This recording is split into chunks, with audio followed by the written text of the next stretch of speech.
we're ready to go. Thank you everybody for coming in a little bit early. Last week, our 2024 financial statements were released. If anybody needs a copy, they can let me know, or they are on my website under the documents page. You can take a look at it. To give you some highlights and present, we have Treasurer Malecki here, Charles, who's going to present. Any questions for him, just let him know. And at the end, thank you.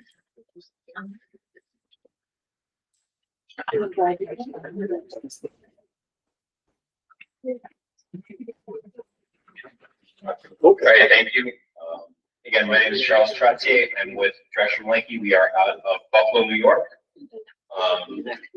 Throughout this presentation, a little later on, I'll be talking about trends. Just as FYI, at Treasurer Malecki, we only serve municipalities, not-for-profit, to get the opportunity to work with over 20 counties in New York State. So a lot of the trends come from directly from what we've seen. We'll go through it. These financial statements were issued 9/30. As we talk about trends later on, we'll talk about numbers, obviously, that occurred 9 months ago, and I know certain items have changed since then, but just to highlight. So just going through the first slide here, the products of our audit. What you receive as part of our engagement is obviously the financial statements themselves. Financial statements is going to be an 80-page document. It has the numbers, your balance sheet, it has footnotes and some supplemental schedules in the back. All that information is sourced from and by the county. We do help put it together, but what belongs to us is really just two opinions. One on the numbers themselves. That's going to be at the front of the financial statement, and it's essentially going to indicate to the reader before you get going into your financial statements, are these even reliable? So of course, we do our test, and we gave an unmodified clean opinion on your financial statements, which means that these financial statements are free of material statements, and they can be relied upon by the outside users, banks, credit agencies, residents. So a clean, unmodified opinion. The second opinion that's in these financial statements that belongs to us is on the very back of financial statements. As a municipal entity, you're required to have your auditors look at your internal controls, your policies, your procedures. And if we were to identify any deficiencies in those controls, if you were following your policies, your purchasing policy, bank reconciliations, journal entries, so forth, we'd have to communicate with this group in our financial statements that a significant deficiency or material weakness may exist. But again, this year there are no such deficiencies, so a clean bill of health onto your financial statements. The second bullet there is your single audit. Last year, that single audit opinion was included in the financial statements. This year, it was required to be separated out. So you have a single audit report that's separate this year. The single audit is what governs your federal spending. So as a recipient of well over $750,000 in federal funds to administer a lot of social services program, transportation programs, or others, you're required to have that single audit. So what we do there is we put kind of a federal agent hat, and we test the compliance with your federal programs. Federal programs are going to be randomly tested every so often, but your large dollar programs have to be tested every 3 years. So we do some risk assessment criteria to determine which other programs we're going to test this year to make sure that all the programs at some point are going to be tested by an external auditor. So this year, the programs we tested were Medicaid, ARPA is your COVID relief money, Home Energy Improvement Program, and your Child Care and Development Fund. So those 4 programs were tested for compliance with the Office of Management and Budget guidance at the federal level, and there are no what we call question costs. So we test allowable costs, allowable activity. We test the way the cash is managed. We test whether the recipients are even eligible to get those benefits. And there were no question costs or no compliance findings in this audit as well. The third bullet is your New York State DOT report. That's another compliance audit with the guidelines that are set forth by the state transportation department. We test CHIPS, your consolidated highway improvement funds, as your high dollar spending program in that category.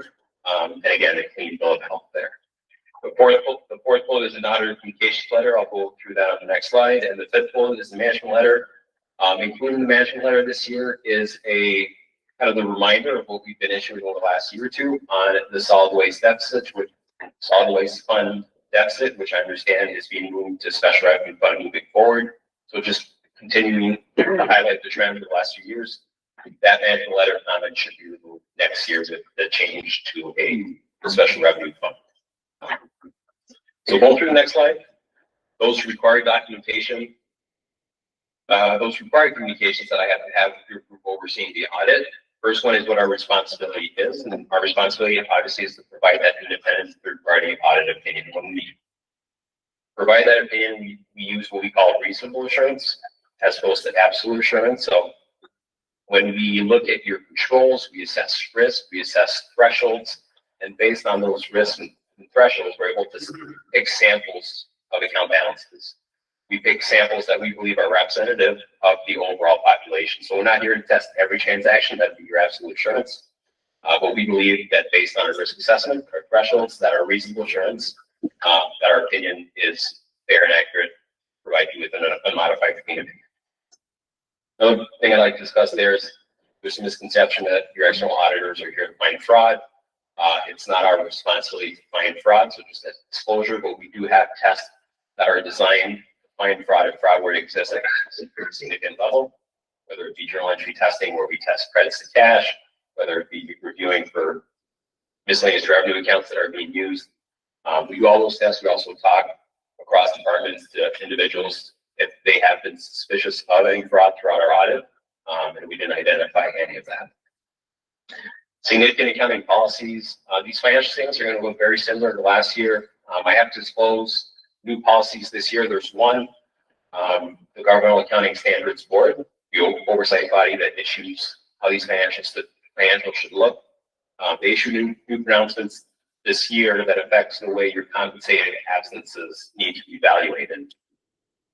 So essentially what that did is your long-term liabilities for compensated absences, which is your sick time, your vacation time, mandatory time that employees have accumulated, that liability has increased $3.7 million based on last year's numbers. So we had to restate these financial statements to avoid that material misstatement impact. So essentially, what the pronouncement says is that in the past, compensated absences would be valued at what the payout would be in the future based on how they've accumulated so far. The new standard now is not just what's to be paid out in retirement, but also what is estimated to be used in the future. So a lot of probabilities that would add into it. So new calculation. Significant accounting estimates rely a lot on user judgment. So it's not like we can test a particular invoice or receipt and follow through the audit trail. So we have to communicate what your significant estimates are. Those are your allowances for receivable, your net pension liability, your compensated absences, your workers' comp, and your other post-employment benefits. The reason why we disclose it in this letter and we have to communicate to this group is because a user judgment, a change in assumptions, a discount rate changing by 1% when you value another post-employment benefit or retirement liability could affect $20 million estimate to be $5 million. So we have to rely on the assumptions that are used by the actuaries. We have to rely on the judgment used by management. Those are reasonable, and we believe that all the estimates that were used when compared to other entities are fair and reasonable. Independence, the only way for these financial statements, in my opinion, to mean something is that we are independent and we are in fact an appearance. Myself, anyone on the engagement team or firm out in Buffalo, everyone is independent of the County of Columbia. In other matters, if there were to be any disagreements, if our scope was limited, we'd want to look at one transaction, we're going to look at another one, instead we'd have to disclose it in this formal letter. No such items, so it's clean audit.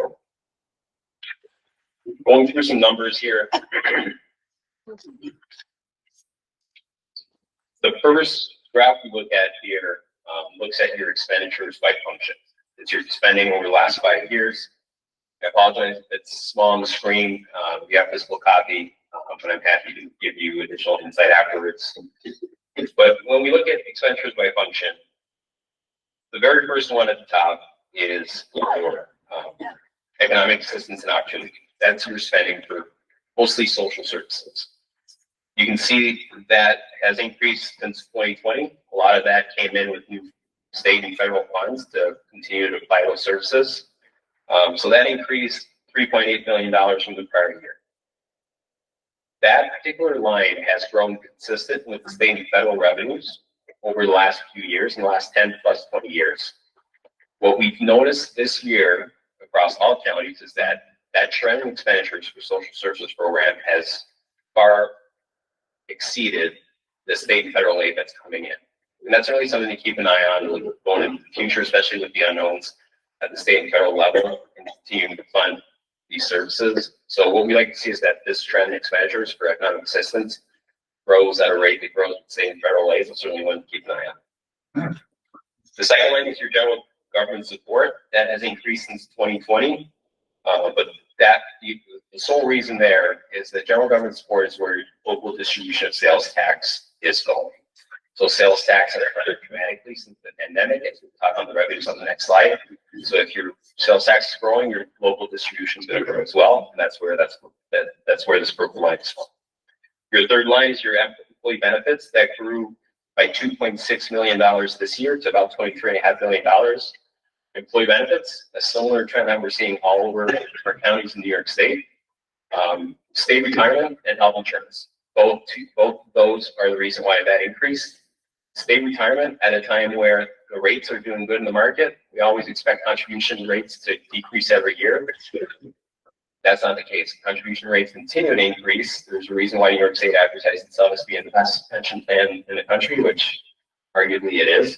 That's because even though the market is doing good, contribution rates continue to go up. The orange line, the fourth line, is your public safety. That increased $3.9 million from the prior year. The next slide in revenues, but there was a one-time statewide interoperable grant that came in communications equipment for the public safety. And then the blue line that went up in 2021, 2022 is your other expenditure sources. Grouped in there are a lot of education, transfers out, culture and recreation. But that transfer out is what caused the increase from 21 to 22 and it stayed relatively high in 23 and 24. And that's a great thing to see, considering that the county has seen these one-time kind of unknown revenues over the pandemic years, where sales tax has gone up, interest earnings have gone up, state and federal aid have gone up. So when we don't know what the future has in store, it's good to use those one-time revenues to fund some one-time costs and transfer to capital projects. That's what we said. Going on to the next slide, revenues by sources. The top portion is your revenue, or is your sales tax, what we call non-property tax and financial statements. That dropped a little bit to $62 million, so $3.1 million decrease in the prior year. So sales tax is certainly one to keep an eye on. We've been fortunate over the last few years with the pandemic, when we were told in 2020 that sales tax was potentially going to drop 20%. Obviously, if it didn't happen, that just continued to skyrocket 2 or 3 to 4 years. So certainly one to keep an eye on, considering it's a significant portion of your revenue source. The second line, your red line is your real property tax. This is at levels consistent with where you were in 2020. The green line is your state aid. That increased $6.6 million from the prior year. So significant increase in state aid. Again, that's partially due to that one-time revenues for public safety equipment. But also in there is mental health fund, some opioid money that were there to continue to provide some mental health services that have gone up over the last few years, which again is a trend that we're seeing across the board. Federal aid has stabilized. That orange line seems to be consistent, but it has been elevated since the pandemic. We might not see it pre-2020. But one to keep an eye on, federal aid. There's a lot of unknowns out there. They're implementing a lot more oversight on the way these funds are going to be spent out. So certainly one to keep an eye on the future. And other than that, the purple line at the bottom, seen increases in 22, 23, and 24. Again, that's the other category. We group a few different revenue sources in there, but the bulk of that is your interest earnings. A lot of the ARPA money that came in from the federal government were allowed to be invested. That, along with increased sales tax, has caused interest earnings to go up. And then just looking at it, I'll go on the next slide, but in total, your total expenditures were $154.5 million. Your total revenues were $154.9 million. The revenues exceed expenditures by $580,000. That's how much fund balance you generate during the year. So $580,000 on about $155 million of spending. represents about 0.3% of your total budget variation, which is pretty phenomenal. So going through some other charts here on the next slide, we look at your real property tax for the last 5 years as a portion of your total revenues. It represents 21% of your total revenues. And just to keep in mind, real property tax is really the only controllable source of revenue that's out there. Everything else is variable. And there's what, again, when we tell our counties and what all our counties are concerned about is where are the other revenues that come from in the future? Is state aid going to go up? It's hard to imagine. Is federal aid going to continue to go up? That's hard to imagine as well. What about our other source of revenues? What's going to help us? Sales tax has it been capped? It's going to continue to increase. There's certainly some pressures as consumer debt is increasing. So really this, your only controllable revenue source here, 21% of your budget. So really just quick math based on the $155 million. If your expenditures continue to go up about 2.5% next year for 2025, you're talking about $4 million increase in spending. Well, if all revenues stay the same, they don't decrease, they don't increase, how much would you have to raise property tax to kind of counterbalance that? Assuming you're not using fund balance, which is not a great way to kind of plug a budget. Look in the future, and that would mean that real property tax would have to go up about 12%, which again, this is pretty drastic. It only takes into account total expenditures. Obviously, it'd be better to break down all just your personnel services and employee benefits. But again, it's just a reminder that this is your only controllable revenue source out there. Next one, we look at sales tax. So that's after it's been distributed. That represents about 30% of your budget. It continues to be a significant portion. But again, one to watch. Sales tax, again, has been very favorable to municipalities. Internet sales tax, regular sales tax with pandemic, with stimulus funds that were added, COVID money, park that were given to municipalities, spending there. And so just these last 5 years are hard to plan for the future. So when you keep an eye on it, we've seen numbers where sales tax start to slowly dip from prior year levels. So again, as a significant portion of revenue, a change in sales tax would certainly be pretty impactful to a lot of our counties at about 30% of that sales tax here.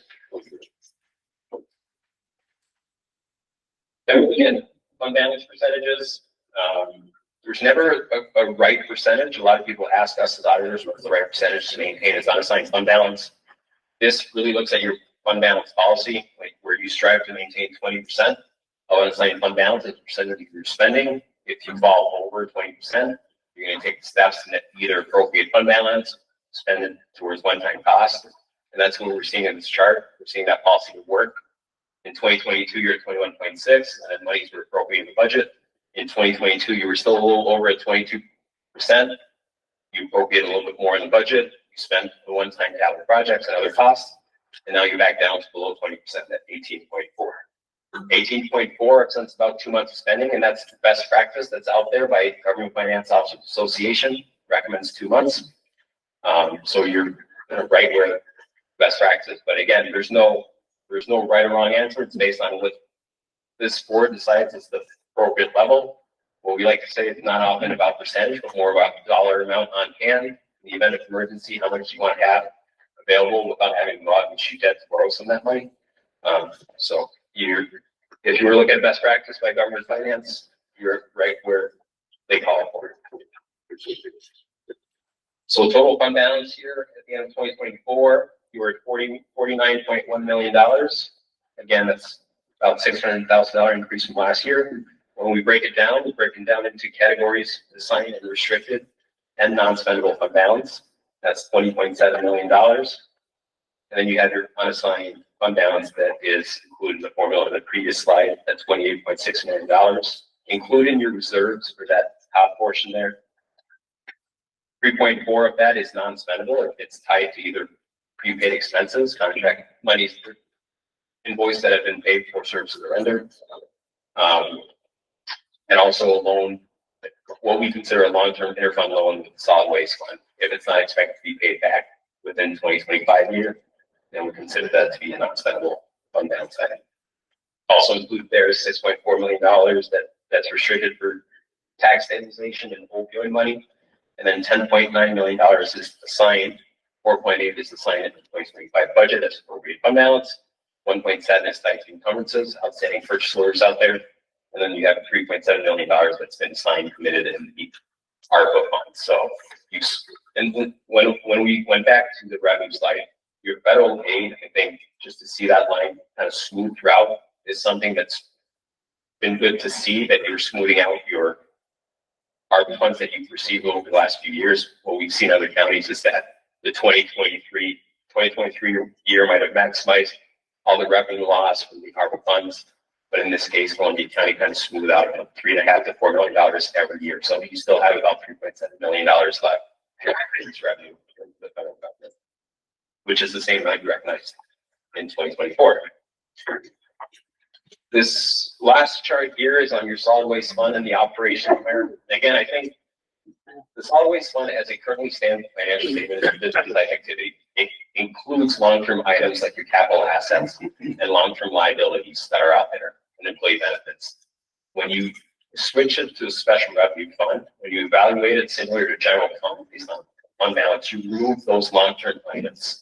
So the best way to show the operation of a fund that's not presented as a governmental fund like the general fund is to show cash flows from operation. Here you see 8 years of negative trends in operations for the solid waste fund. That's the reason why we haven't included management in the last couple of years. But knowing that action is taken, that's going to be moved to the special revenue fund. That's a good indicator. That's a good estimate of what impact it's going to be on the tax levy moving forward as a special revenue.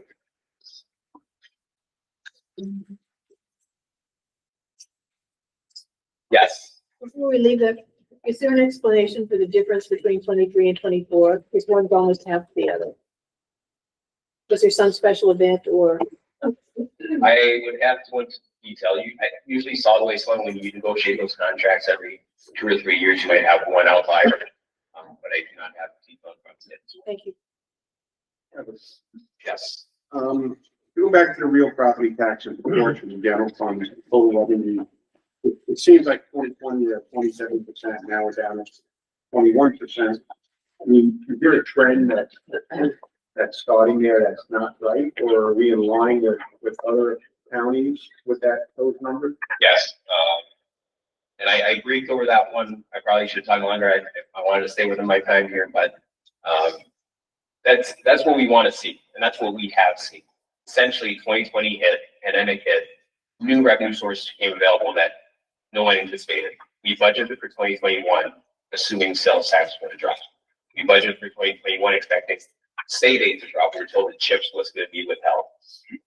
But what happened is that not only did it not drop, but all those numbers, ARPA funds, way up there, interest earning, sales tax, internet sales became a thing. And so the reason why it decreased is because you were able to find other revenue sources out there. So that's a consistent decrease that's consistent with all other counties out there. But to see that consistent number fall 21% is certainly strong component of what we.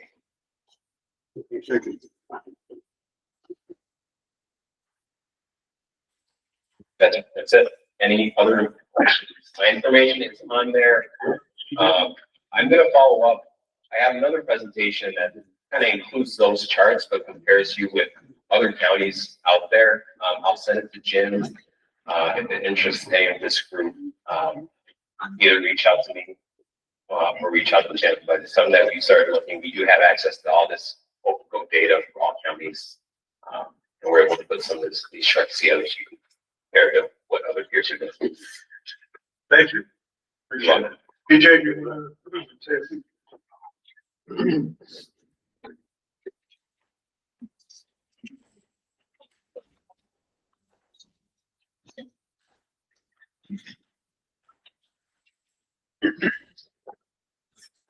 So you heard Charles say that the financial statement is 80 pages long.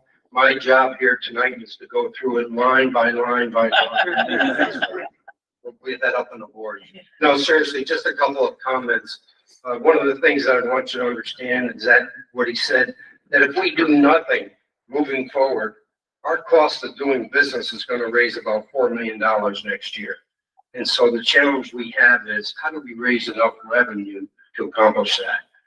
As we sit here, we've had employee benefits and employee salaries, so on and so forth, have increased over $1.6 million. We were very, very fortunate to come out of 2024 showing excess revenue over expenses. Jim and I were kind of fearful that maybe that wouldn't happen. But I have to give you, it's a hats off to everybody in this room. The committee structure that you have, the .1 work group that's going on now, all those things in place are oversight for our departments and oversight to try to contain expenses. Because it is without this huge increase in sales tax, of which in 2024, we dropped by $1.5 million, and you see DSS rose by about 4.5, right? That's $6 million right there. Boom, it happens real quick. So anyway, we were happy with the excess. Obviously, I wish Ray was here, but we do use that excess as we move forward to the 2026 budget. Our unrestricted fund balance is about $28 million, according to Charles. In our fund balance policy, we need to be anywhere low of 20, a high of 30. So we need to be about 25 million on hand to operate. That's about 2 months worth of operating expense. So we're probably going to attack about $3 million worth of fund balance moving forward. And that's okay. We're comfortable with that. But again, we use that fund balance to try to keep taxes down moving forward. One other thing, in 2022 through 2024, we used over $16 million of current revenues for capital expenses. Some of that was ARPA money, but a lot of that money came out of general revenue so that we didn't have to bond and therefore saved a lot of interest for our taxpayers. So I think that was very good. We'd like to continue that, but obviously with the $500,000 excess, that's pretty hard to do moving forward. We've been pretty fortunate in previous years to have a higher excess. So moving forward, maybe we can do that. One other thing, the state came out with a fiscal stress score. And once again, for 23 and 24, from the financial end of it, Columbia came out to be like perfect. Okay, our score was 0. That doesn't mean we failed. That means we were extremely good. We're in great financial shape. And moving forward, hopefully we can maintain that. And that's the key. And again, it's all through your help. So just to give you an idea, that fiscal stress score scrutinizes fund balance, operating deficits, cash position, short-term cash flow, debt, personal services and employee benefits, and debt service as a percentage of revenue. And we scored 0 in each one of those categories. So hats off to all of you, and we appreciate it. Thank you. Hats off to you guys. Well done.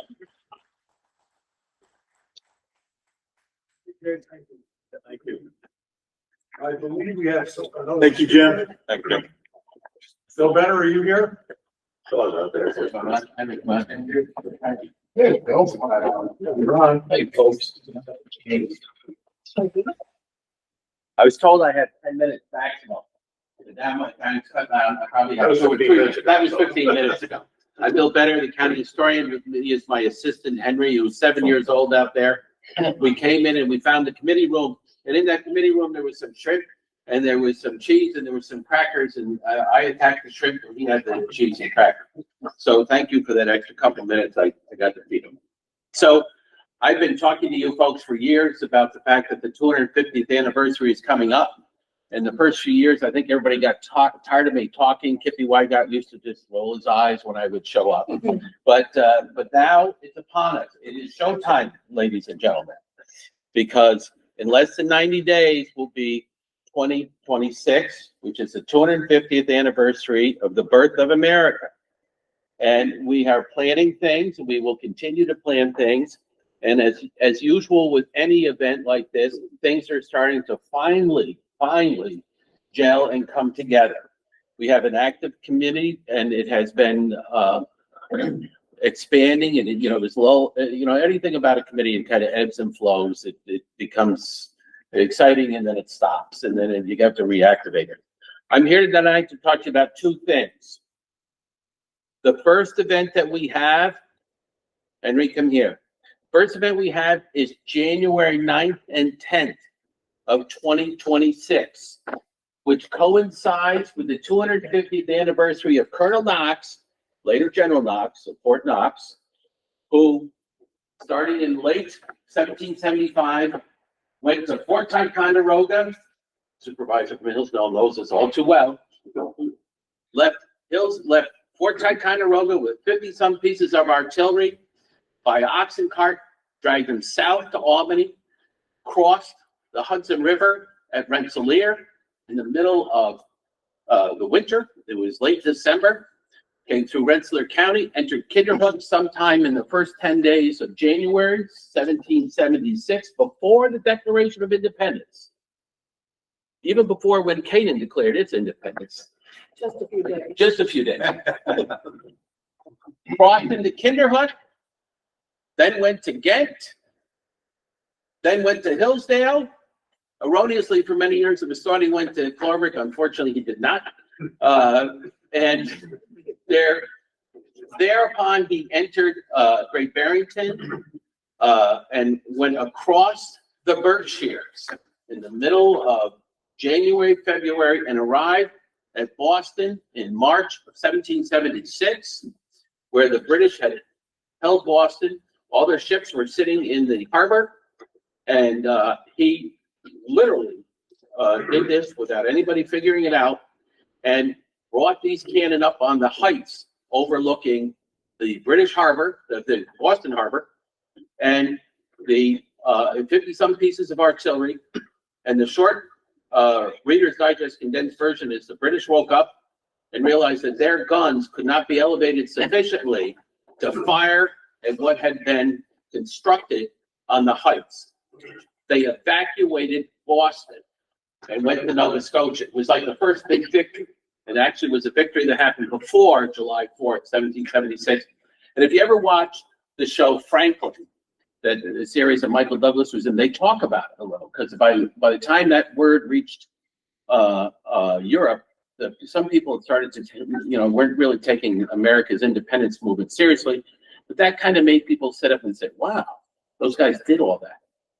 It was a brutal trap. We are going to try and reenact some of that. Fort Ticonderoga provides reenactors. They are going to be in Columbia County. I've made tentative arrangements with them on the 9th of January. On the 10th, he has very active historians. Hillsdale's talking about having a big party. He wants everybody down there. We're going to have the reenactors there from Fort Ticonderoga for 4 hours. I think we're doing it at the firehouse and at the handoff in Green River. With our luck, it'll snow. And it's going to be a very interesting thing. It's a fascinating thing to watch these reenactors. They explain how they crossed the Hudson River. Several pieces of artillery actually went through the ice down to the bottom of the Hudson River. They were recovered.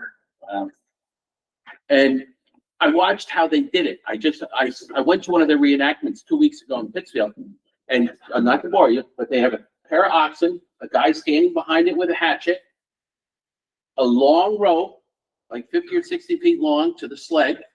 If it starts to go through the ice, the guy cuts the rope. There's a buoy attached to every piece of rope. Cannon goes to the bottom on the sled. Buoy sits on the top of the river in the hole in the ice. They got the good people of Albany, New York, that come out with ropes in the middle of December and pull them out of the river. And there are a couple of first-hand accounts of people that did it. It's amazing. So they actually reenacted and showed you how it was done. It was just out of this world. So please come out and do it. There'll be lots of fanfare about it prior to that. Probably lots of dignitaries, lots of food, that kind of thing. And it is something that we will work with your folks down in Hillsdale to get organized. I just solidified that with Fort Ticonderoga this week. And what I'm going to do on the 9th, because you can't move these oxen around very easily, is I'm going to have Questar, who has elaborate videography equipment, come to the schools, come to where we're going to do this, probably easier place like in somewhere around the Ichabod Crane district, film it film the reenactment, and simultaneously broadcast it throughout the schools in the component in Columbia County. The schools are getting excited. There's been a group of doing this Knox Trail, and they've actually produced for children all ages, junior high, high school, even upper primary school, a comic book. I'm going to get a set of these books for each school district, each library, each town hall. So that'll be available. So that's the first event in the first 2 weeks of January. The big event for the year, that's why I'm here really pushing this, is the Flag Day Parade, June the 13th here in Hudson. Flag Day Parade's been going on for 31 years. It has always been a huge event and very popular. This year, it's going to be a big parade. Every community, I would encourage you to have a float. Every organization, I've been in touch with Cub Scouts. I've been in touch with the schools. I've been in touch with marching bands, not just from around here, but from all over the area. So I would ask you to go back to your towns, encourage your local communities to have a float, to be involved. We're going to start sending out the information about how to sign up. Excuse me, it's going to be a very large parade. There are logistical requirements, whether it's emergency personnel, the sheriff's department, et cetera. Same thing for Hillsdale. I said to your folks down in Hillsdale, we got to talk about making sure. We have our float ready to go. Yeah, I know. I'll wait for everyone. That's right. That's it. And what they're going to do is actually back to those BOCES people. They said to me, no, Bill, if you want to have a whole bunch of kids dressed up in Revolutionary War garb, they're going to do that. So my 7-year-old wants to do it. So those are two things I want to tell you. It's never too early to start planning for this parade. And I will update all of you. I'll start sending you all emails about what's going to happen in January. We will communicate and coordinate with you. And thank you for working on the firehouse, because I think that would be a great place to have this set up and let kids come look at it. Any questions? That's what I'm doing. I'm going home. Thanks, Bill. See you later. Thank you. Yes, Thank you. Yes.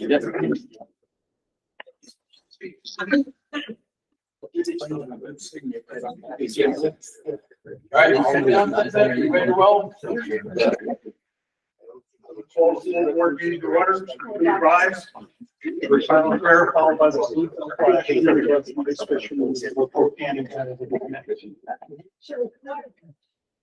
I pledge allegiance to the flag of the United States of America and to the republic which stands one nation under God, indivisible, with liberty and justice for all.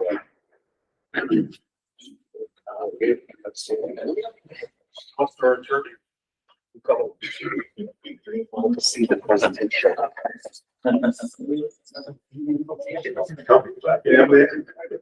We're requesting the clerk to call the roll. MacArthur. Here. Weigel. Here. Holmes. Here. Simmons. Here. Stats.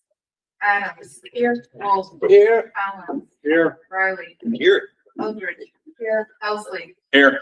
Dvorak. Here. Livonia. Here. Martin. Here. Mia. Yeah. Chemidas. Here. Westman. Here. Scalera. Here. Dozy. Here. Colton. Morel. Here. Scott. Here. Skoda. Present. 5 present, 15 absent, we have a quorum. Need a motion to pay the bills, accept the treasurer's report, and file the minutes within the clerk's office. So moved. All in favor? Aye. Those carried. I'd like to request the clerk to read the resolutions.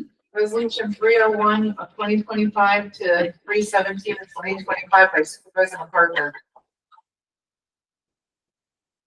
Mr. Chairman, I offer these resolutions for adoption. I second the motion. All in favor? Aye. Opposed? Carried.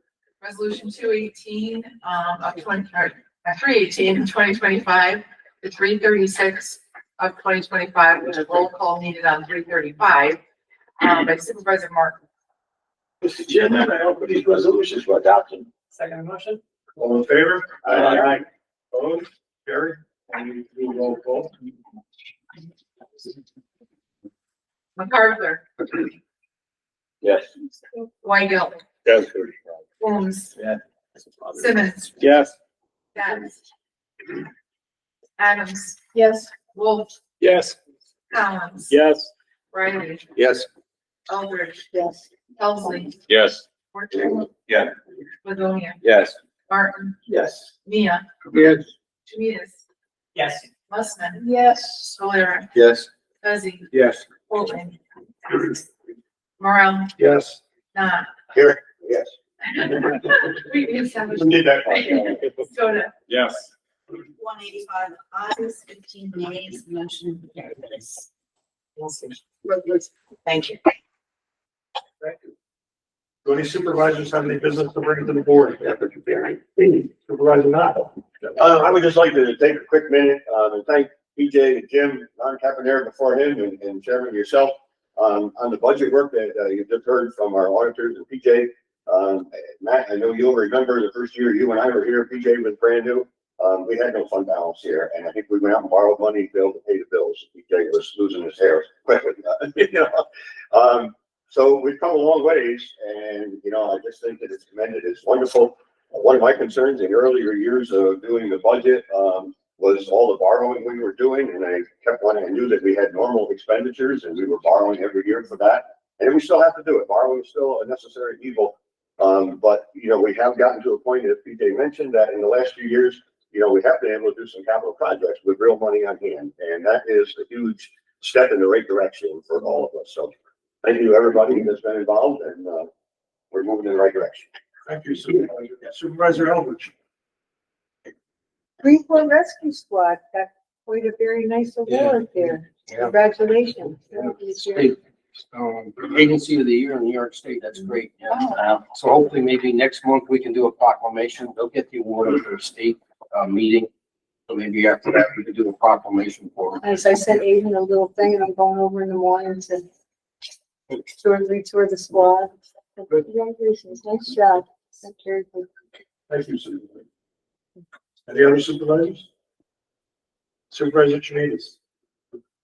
Yeah, I can echo the sentiment Supervisor Nod about the progress that we're making on the budget. I think one of the great things about being a local elected official is our ability to impact our communities. At the same time, I'm really concerned about what's happening at the federal level, maybe the contrast between us working on the budget and the federal government being in shutdown. And right now, I think that we'll have to wait and see, but I think there could be some really serious impacts to what that means for our county and for our county budget. At the same time, if Congress doesn't act, we're going to see really drastic increases to the Affordable Care Act. Those premiums could go up by 100%. We've already seen, we're expecting drastic cuts to Medicaid. If you increase the ACA on top of that, this is getting really hard for people to get affordable health care. That's really going to impact us. So I'm just sort of seeing a lot of stress potentially in our future. And I'm not exactly sure how to deal with that, but I feel like it's going to likely impact our county. And as we're thinking about a county budget, there are also some major changes that we have to make going forward. So I just wanted for us to rally together and really do our best to make sure that we're looking after our residents. Thank you. And I just want to add that Friday, we're having the first meeting of a work group, which we're putting together, which would include DSS, mental health, the county health department, office for the aging, and actually engineering, because they're dependent on federal and state funding. So we're going to have that work group to start, as well as all our finance people and the finance people in those departments, and start monitoring what's going on and maybe come up with some strategies. Thanks. Supervisor Adams. Just to follow up on that, I don't want to preempt the work of this work group that hasn't met yet, or the work of the budget committee, and I really appreciate it. Having just finished the town budget, I appreciate the kind of work that's going into this. But I'm wondering if it would be possible for the Board of Supervisors to have an interim introduction to the budget, because by the time we generally receive the budget, it's pretty far along. And I think it'd be nice to understand as a group what some of these variables are and what kind of choices that we're making, not only for 2026, but also the impact that we might have between now and the end of the year in the event that some of these programs aren't funded this year. I know the SNAP benefits were extended through October, but maybe we don't have any guarantees beyond October 31st. So I understand how busy everybody is, but I just would be a lot more comfortable if we had some exposure for what's coming before we're asked to make a decision about the budget, if that were possible. Thank you. Any other supervisors?